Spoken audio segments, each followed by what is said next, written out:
The initial confusion surrounding the arrest of Verydarkman sparked a whirlwind of media speculation, drawing questions about his current status in custody. This incident emphasizes the pressing need for authorities to communicate clearly with the public during such pivotal moments. In the realm of high-profile arrests, the public's expectation for transparency from the Economic and Financial Crimes Commission, or EFCC, becomes paramount.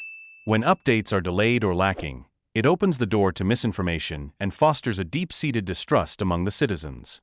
Meanwhile, critics voice their concerns that the EFCC has diverted its attention towards minor cases, leaving serious allegations against influential politicians in the shadows. This disparity in focus raises important questions about the agency's effectiveness in tackling corruption head-on. As discussions unfold, questions regarding the remand order and the intricate legal processes involved come to the forefront. This scenario highlights a fundamental need for clarity in the actions taken by the EFCC, as understanding these processes is essential for fostering accountability. Furthermore, there is a growing call for the EFCC to prioritize addressing pressing current events rather than getting sidetracked by less critical matters. By shifting their focus, the agency could significantly enhance public confidence and trust in their operations. The conversation surrounding unresolved cases against former governors further underscores a troubling trend: the lack of progress in dealing with significant corruption issues. It becomes increasingly clear that these cases require the EFCC's urgent attention for the sake of effective governance. In a different yet equally significant vein, the deployment of police dogs during civil protests has drawn widespread concern. This has ignited public outrage, as it raises critical questions about the methods law enforcement employs when managing demonstrations. Elevating the discourse, social media emerges as a vital force, amplifying public sentiment and rallying individuals for protests. This digital platform reflects a growing demand for justice and better communication from those in power, evolving into a potent tool for activism. In response to societal challenges, Nigerians are finding innovative outlets for their frustrations, such as engaging in unique sporting activities like tricycle racing. This cultural expression showcases the resilience and creativity of the people amidst adversity. Moreover, events like the Keke Grand Prix illustrate how creative resourcefulness can lead to community bonding and entertainment. Despite economic challenges, such initiatives encourage individuals to seek joy and connection. However, the concerns surrounding hygiene and safety in such water production highlight a critical need for regulatory measures. This situation emphasizes the importance of ensuring public health alongside fostering innovation in various sectors. Finally, the ongoing dialogue about illegal refining points to a broader issue of unregulated innovation. By empowering individuals and providing proper guidance, communities can develop better practices, ultimately benefiting everyone involved. Let's talk about what you have been talking about online, social media, on X. So this has to do with the EFCC finally making an official statement as far as the issue of Verydarkman is concerned, because they hadn't said anything, rather they were debunking the report that had come out earlier over his arrest, because we didn't know whether he was with them or not. But they said, yes, we arrested him for multiple, they call it alleged financial malfeasance. And they said they have a right to hold him, but they've given him administrative bail in that sense. So if he fulfills that, he leaves, but he will have his day in court. Anike Nonso Kingsley says you guys are making him more popular. That's the very first statement. But guys, I think that I do not agree with how the EFCC has managed the issue of Verydarkman. I think it's poor communication. For whatever reason there is, they did. They arrested the guy for a couple of days. There was a furore. So is he with you? Is he not with you? And it was like the handlers of the EFCC, what do you call it now? The X page, where I just saw that like a joke. I think it was irresponsible of the EFCC to, rather than come out to say, we have arrested him, we will let the public know, or whatever statement it is, because people are just, you couldn't say anything about it because we're not even sure whether he's in their custody or not. Then the EFCC was rather said, everybody who posted that, why they arrested him, they were canceling, saying, no, fake news. Why are you saying fake news? You should have just responded to what exactly is the truth, even if it's briefly.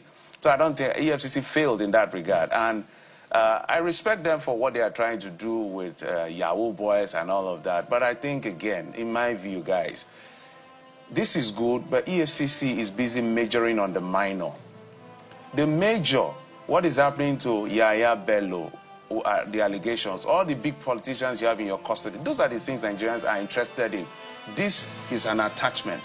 But all of this, people spraying Naira and you go and arrest them, all of this, I'm not saying they're not important, but there are major issues.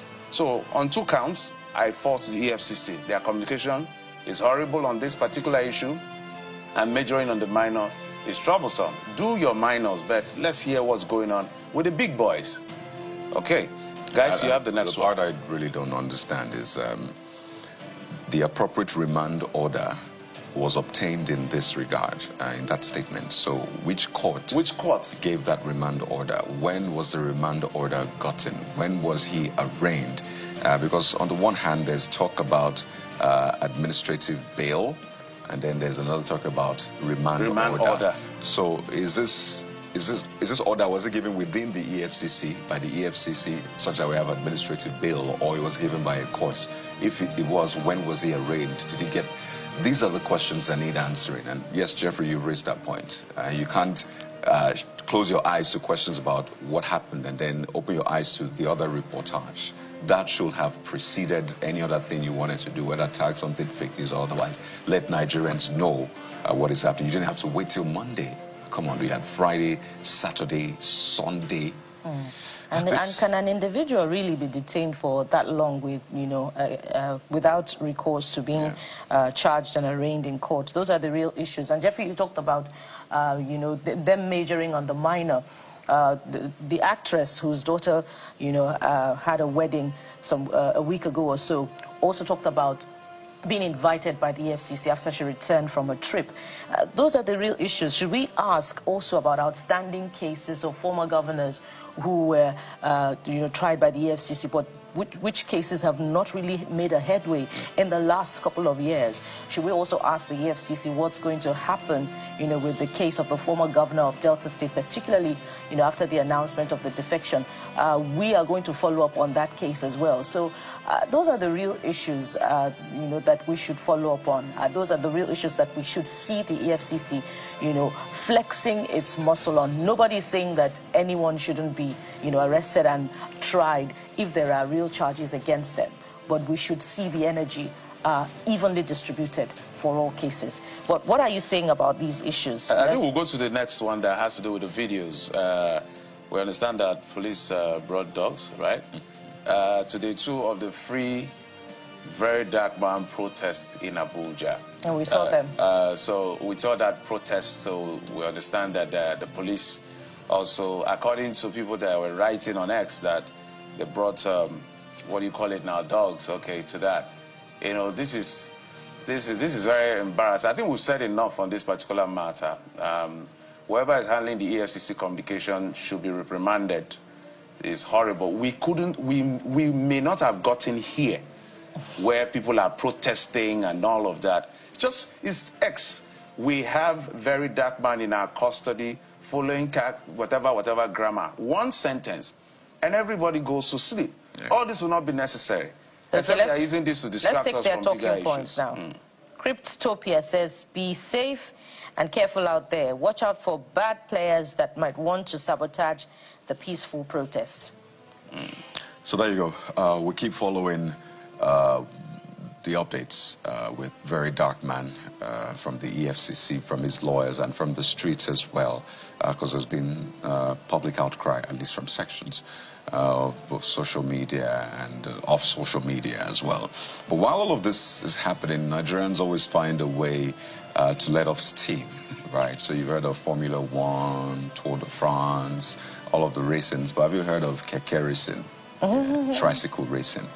So we're going to show you this video in Smoking Hill, Tilara Moki, Ondo State. So this is, yeah, just enjoy it.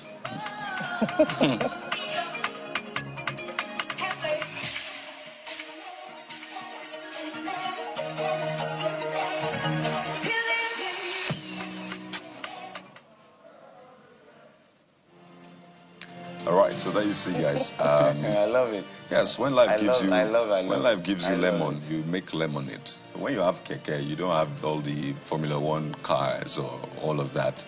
But you can still race. Keke racing, right? All the same. Tricycle. So there I'm so happy to see this. I think it should be supported. It should be funded. You know, because if this Keke tumbles now, Keke now is over 2 million in that sense. But just for the fact that they're able to look for fun out of this, it's just beautiful. Commendation to whoever put this idea together. You know, it's really brilliant. I don't know whether, well, it also shows that we need to fix our roads so that the Keke would. And I believe I can see a woman there. Is it that a woman riding the... Okay, they call it Keke... Director says Keke Grand Prix. What the what? A director says Keke Grand Prix. It's beautiful, Bukola. Wouldn't you like to jump on one? And it's a product of the need to temporarily forget that petrol is 890 naira per litre and, you know, just try to relax and ease the tension. But what are you saying about the Keke Grand Prix? Okay, we have the next video already. Yes. That's a woman making sachet water. I don't know where this video emanated from. Guys, do you have any idea? But there must be safety concerns about this. And people are going to buy this sachet water. Look at the environment. Look at the bowl in which the sachet water is dropping into. So she scoops it from a bowl, and then there is, let me say it the Nigerian way, there's wrapper on top of the blue rubber. If you look at your right, or your left in that sense, you see here, that one, so you see that Nigerian wrapper? I commend the innovation. Really. She has an idea of hygiene, but I don't think it's safe enough for all of us. Yeah, not particularly impressed about the environment. Yeah, but, well, that's another person, Nigerian, making lemon out of lemonades. I'm not sure, though, but yes, commend the innovation, but please be safe out there. And we really hope that, yes, NAFDAC, all of the other agencies ensure that there's strict compliance, but also take some of these people and equip them, empower them. I think what is lacking a lot of times is just doing things the right way. There's the idea, there is a drive, there's innovation, but find a way to channel. It's almost like the conversation around, you know, illegal refining of crude. It's always said that these people have the idea, so how about you bring them together and let's do it right. So this is another classic example. We need to do it right.